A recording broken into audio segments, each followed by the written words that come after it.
Press the bell icon of the ePathshala channel and never miss another update. तो भाई दोस्तों दोबारा से आपका बहुत बहुत स्वागत है हमारे ई पाठशाला के चैनल में। और बहुत बहुत थैंक यू, आप सभी ने हमारे क्वेश्चन का रिप्लाई करा। और दोस्तों हम क्लास 11th की जो पॉलिटिकल साइंस है वो हम पढ़ रहे हैं, और आप सभी को पता है कि अकॉर्डिंग टू न्यू सिलेबस इस चैप्टर की वीडियो हमने अपलोड करी हुई है। ओके, तो दोस्तों ये वीडियो का तीसरा पार्ट है फ्रीडम, और इससे पहले चैप्टर के 2 पार्ट अपलोड हैं और आपने काफ़ी अच्छे रिप्लाई करे क्वेश्चन के। सबसे इम्पॉर्टेंट चीज़ हम इसके अंदर ये पढ़ने की कोशिश करेंगे अब जाके कि लिबर्टी और फ्रीडम के बीच में डिफरेंट क्या है। असल में दोनों शब्द एक सिनोनिम्स है। ओके, तो आपने पिछले पार्ट के अंदर पढ़ने की कोशिश करी थी ऑन लिबर्टी, जिन्होंने बुक लिखी है जॉन स्टुअर्ट मिल, जिसे आप JS मिल बोलते हैं। और I know every student got the information about the harm principal. आप सभी ने हार्म प्रिंसिपल के बारे में काफ़ी अच्छी तरीके से पढ़ा हुआ है, और अगर आपने नहीं पढ़ा है तो आप जाके वीडियो का सेकंड पार्ट वॉच करिए, जब ही आपको समझ में आएगा कि हार्म प्रिंसिपल है क्या असल में। तो दोस्तों अगर आप चैनल पे नए हैं अभी, तो चैनल को सब्सक्राइब ज़रूर करिएगा, और ताकि आपको हमारी सारी जो वीडियोस की अपडेट है वो मिलती रहे। और आइकन जो हमारे बेल के आइकन है उसे प्रेस ज़रूर करिए भाई, वो बहुत ज़रूरी है नोटिफिकेशन के लिए। तो दोस्तों हमने सेकंड पार्ट के अंदर हमने पढ़ लिया था हार्म प्रिंसिपल के बारे में। अब हमें जानना है भाई स्वतंत्रता के पार्ट भी होते हैं, दैट मीन्स लिबर्टी के पार्ट भी होते हैं।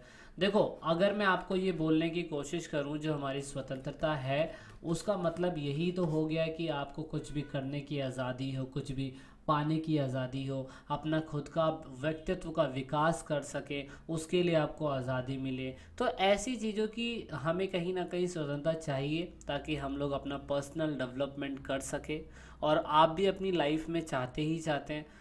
बट दोस्तों सही मायने में जो लिबर्टी होती है वो 2 प्रकार की होती है, और पेपर के अंदर 4 मार्क्स का ये क्वेश्चन आता है, और कभी कभी तो ये 6 मार्क्स का भी आ जाता है। तो बच्चों मैं आपको ये बताने की कोशिश कर रहा हूँ कि अगर आपको इस चैप्टर के नोट्स भी चाहिए तो आपको डिस्क्रिप्शन में उसका लिंक मिल जाएगा, और काफ़ी अच्छी तरीके से 6 मार्क्स और 4 मार्क्स में एक्सप्लेन किया गया है इस पार्ट को भी, कि जो स्वतंत्रता के हिस्से होते हैं वो कितने प्रकार के होते हैं।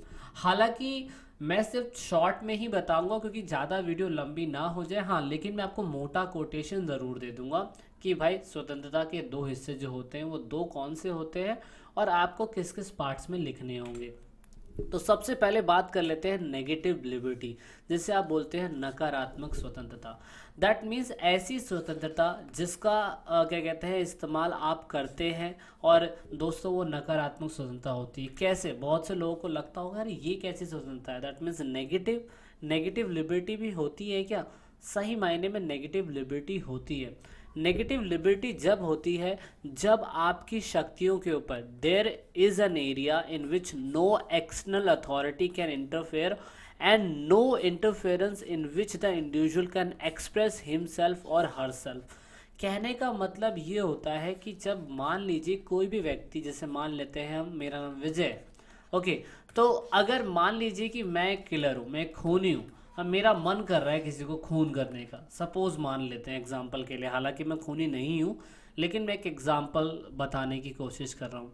अब विजय नाम का कोई लड़का है और वो एक किलर है, और वो अपनी स्वतंत्रता का इस्तेमाल करके दोस्तों किसी से बदला लेना चाहता है। मान लीजिए कि उसने किसी भी व्यक्ति को मार दिया। एग्जाम्पल के लिए मान लेते हैं जिन्होंने हमारा चैनल सब्सक्राइब नहीं करा है उसको विजय ने मार दिया, ठीक है। अब मजाक है, जोक्स अपार्ट है, सीरियस मत लीजिएगा, लेकिन मैं एग्जाम्पल बता रहा हूँ।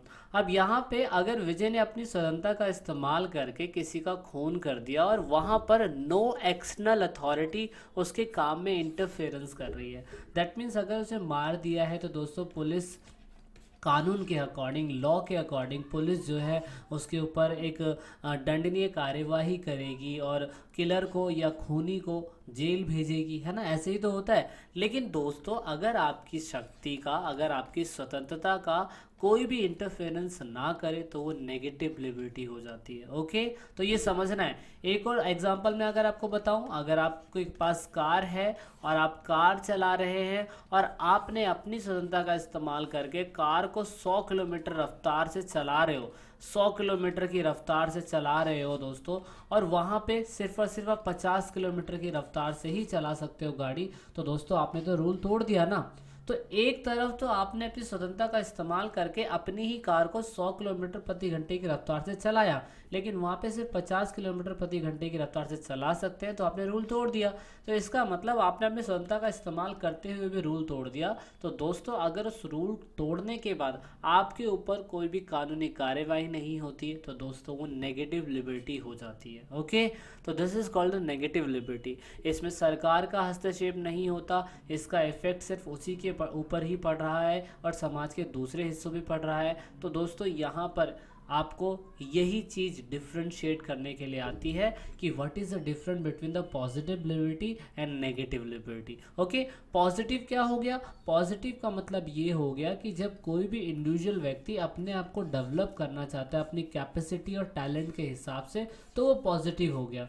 मतलब अगर उसने अपनी स्वतंत्रता का इस्तेमाल कर लिया, मान लीजिए कि विजय है और वो अपनी स्वतंत्रता का इस्तेमाल करके बच्चों को पढ़ा रहा है, बच्चों को टीच कर रहा है। ओके, हमारे YouTube चैनल ई पाठशाला के माध्यम से वो बच्चों को टीच कर रहा है। तो दोस्तों यहाँ से क्या हो रहा है, समाज में किसी को नुकसान तो नहीं हो रहा ना, तो ये this is called the positive liberty, सकारात्मक स्वतंत्रता। इसमें उसको कोई कानूनी कार्यवाही का सामना नहीं करना पड़ेगा और इससे किसी को दिक्कत भी नहीं हो रही है। That is why this is called the positive liberty. Negative liberty जब होगी जब दोस्तों आप रूल्स एंड रेगुलेशन में काम ना करते हुए भी अपनी स्वतंत्रता का इस्तेमाल कर रहे हैं और आपके ऊपर कोई भी इंटरफेरेंस नहीं हो रहा है। So that is why paper के पॉइंट ऑफ व्यू से 6 मार्क्स का क्वेश्चन ये बहुत ही ज़्यादा इंपॉर्टेंट हो जाता है कि find out the difference between the negative liberty and positive liberty. तो दोस्तों अकॉर्डिंग टू न्यू सिलेबस ये चैप्टर आ रहा है, तो मेरे हिसाब से ये वाला क्वेश्चन तो ज़रूर पूछा जा सकता है। तो भाई आप जाइए, नोट्स डाउनलोड कीजिए, और दोस्तों नोट्स के साथ साथ अगर आपको गाइड चाहिए, आपको सैम्पल पेपर परचेज़ करना है, तो दोस्तों उसका भी लिंक हमने वीडियो की डिस्क्रिप्शन में डाला हुआ है। आप चाहें तो पॉजिटिव एंड नेगेटिव लिबर्टी के बारे में और भी ज़्यादा डीपली पढ़ सकते हैं। किताबों में असल में सही तरीके से डिफ्रेंशिएट नहीं करा हुआ है, लेकिन पेपर के पॉइंट ऑफ व्यू से बहुत ज़्यादा इंपॉर्टेंट होता है। अब बात करते हैं हम लोग, लिबर्टी का एक पार्ट होता है फ्रीडम ऑफ एक्सप्रेशन। दोस्तों फ्रीडम ऑफ एक्सप्रेशन का मतलब होता है स्वतंत्रता की आज़ादी। दैट मीन्स कहने का मतलब आपको अपनी अभिव्यक्ति की आज़ादी है।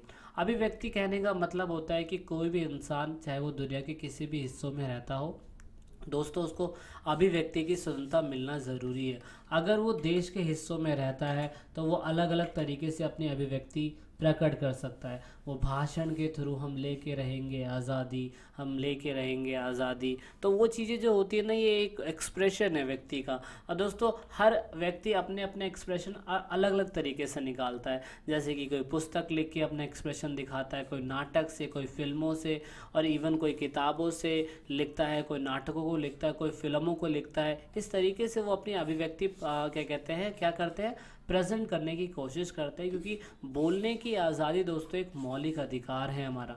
हमारा कौन सा दोस्तों ये आर्टिकल है, आप चाहे तो हमें कमेंट कर सकते हैं आर्टिकल कौन सा, क्योंकि अगर वो फंडामेंटल राइट्स है, अभिव्यक्ति की स्वतंत्रता, तो दोस्तों कौन सा आर्टिकल है उसे कमेंट करिए, बताइए आर्टिकल वो कौन सा है। ओके, अच्छा तो दोस्तों आपने ये भी देखा होगा 6 मार्क्स का कभी कभार ऐसा क्वेश्चन आता है, ये पूछा जाता है कि क्या भाई जो फिल्में बना रहे हैं उन पे प्रतिबंध लगाया जा सकता है या प्रतिबंध लगाना ज़रूरी है ना। तो दोस्तों यहाँ पर कभी कभार ऐसा होता है कि कोई भी व्यक्ति अपनी स्वतंत्रता का इस्तेमाल करके कहीं ना कहीं समाज के उस हिस्से पे इफ़ेक्ट कर जाता है जैसे दूसरे लोगों को दिक्कत हो रही है। तो इसीलिए आपने देखा होगा फिल्में स्टार्ट करने से पहले सेंसर बोर्ड की एक कॉपी आती है और वो बताते हैं कि हाँ भाई ये फिल्म पूरी तरीके से केंद्रीय बोर्ड द्वारा प्रमाणित है और इसमें किसी भी चीज़ को ऐसी तरीके से प्रेजेंट नहीं दिखाया गया है जिससे देश के टूटने की संभावना है वगैरह वगैरह। अगर आप मूवी देखते हैं तो इसके शुरुआती समय में सबसे पहले स्क्रीन पे वही आता है। तो ये जो बोलने की आज़ादी है, अपने विचारों को अभिव्यक्त करने की आज़ादी है, आपने देखा होगा कि हमारा देश ऐसा है जो मोदी सरकार को इतनी गालियां दे रहा है प्रेजेंट टाइम पे। और सोचिए ऐसा कौन सा देश होगा जो अपने प्रधानमंत्री के लिए इतना सब कुछ कर सकता है। क्योंकि अगर हम देखें पंजाब और हरियाणा के अंदर जो अभी किसान आंदोलन दे रहे हैं, है ना, 2020 के अंदर जो ये आंदोलन चल रहा है, वो कहीं ना कहीं मोदी गवर्नमेंट के बिल्कुल खिलाफ है। लेकिन वहाँ पे लोग अपने अपने विचार तो एक्सप्रेस कर रहे हैं ना, चाहे वो पुतले जला रहे हैं, चाहे वो कुछ भी कर रहे हैं, तो वो मोदी के खिलाफ जा रहे हैं, मोदी की सरकार के खिलाफ जा रहे हैं, तो उनको एक बोलने की आज़ादी है। हाँ, लेकिन अगर अपनी आज़ादी का इस्तेमाल करके वो कुछ ऐसी स्थिति पैदा कर दे जिससे समाज में दूसरे लोग भी इफ़ेक्ट हो जाए, तो उनको अभिव्यक्ति की आज़ादी जो होगी वो उनसे छीन भी जा सकती है। इसीलिए फिल्मों में ऐसा दिखाया गया है कि अगर जो चीज़ सेंसर बोर्ड द्वारा प्रमाणित नहीं होगी और वो फिल्में हॉल पे चल रही है, तो सोचिए कितनी बड़ी जनरेशन उनको देखती है फिल्मों को, और उससे समाज टूटने की आकांक्षा, और कहीं ना कहीं जो यूथ है वो कहीं दूसरी तरफ अट्रैक्ट भी हो सकता है। इसीलिए अभिव्यक्ति की आज़ादी वहीं तक सीमित होती है जहाँ से समाज में दूसरे हिस्से को कोई प्रभावित ना करे, है ना। समाज में दूसरे हिस्से को प्रभावित कर रहा है तो कहीं ना कहीं फिर ये आज़ादी छीन ली जाती है। अब यहाँ पे आज़ादी के अंदर एक उदारवादी सोच पैदा हो जाती है। और दोस्तों उदारवादी शब्द आप देख सकते हैं, उदारवाद शब्द से लिया गया है, लिबर शब्द से लिया गया है, जिसका अर्थ है मुक्त व्यक्ति, दैट मीन्स फ्री मैन। और इसका मेन मकसद क्या होता है, उदारवादी लोग वही होते हैं जो राजनीति विचारधारा के अंदर 19वीं सेंचुरी में आए थे, और इन्होंने स्वतंत्रता को बहुत ही अच्छे तरीके से एक्सप्लेन करा और बताने की कोशिश करी कि भाई स्वतंत्रता जैसी चीज़ें कितनी ज़्यादा वैल्यूबल है ना।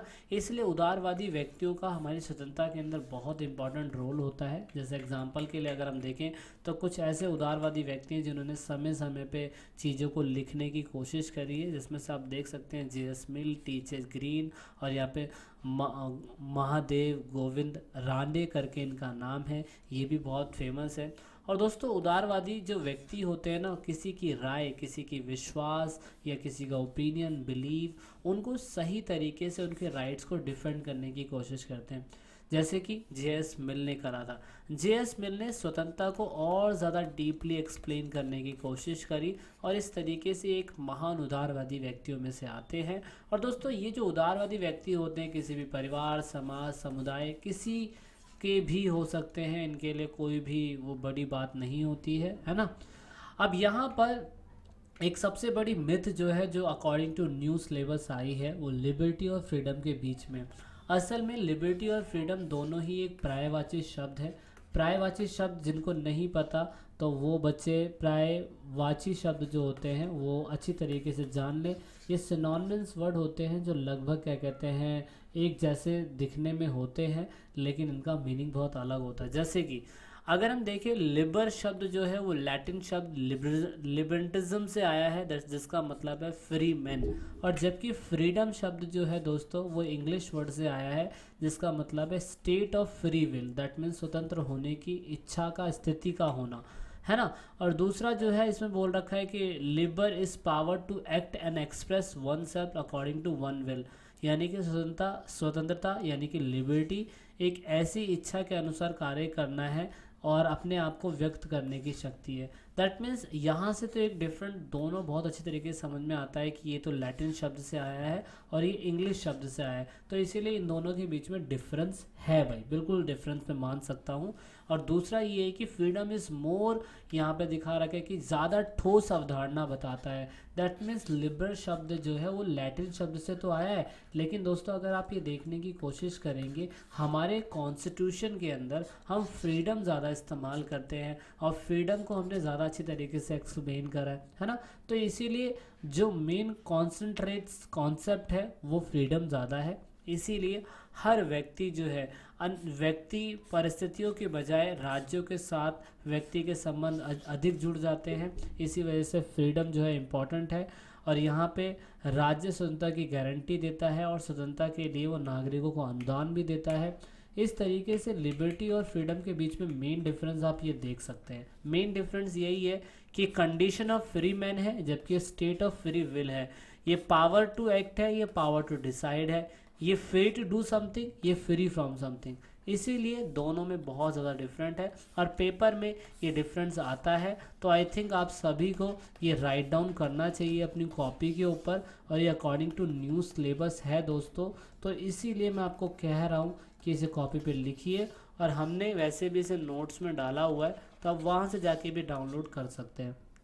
तो ये चैप्टर ख़त्म है और हम जल्द ही अब नेक्स्ट वीडियो में मिलेंगे। This is it in this video and let's meet in next chapter. I hope आपने चैनल सब्सक्राइब किया हुआ है, नहीं किया तो जल्दी सब्सक्राइब कर लीजिए। तो लास्ट में दोस्तों, अगर आप वीडियो को देख रहे हैं और ई पाठशाला चैनल के आप सब्सक्राइबर हैं या नए सब्सक्राइबर हैं, तो ई पाठशाला की टीम से आप सभी को यही रिक्वेस्ट है कि आप इन सभी वीडियो को अपने दोस्तों के साथ शेयर ज़रूर करें, और कोशिश करें कि आप दूसरों को शेयर करवाने के लिए बोलें, क्योंकि आप जितना वीडियो को शेयर करेंगे उतना ही हम और लोगों की मदद कर पाएंगे, क्योंकि पढ़ेगा इंडिया जब भी बढ़ेगा इंडिया।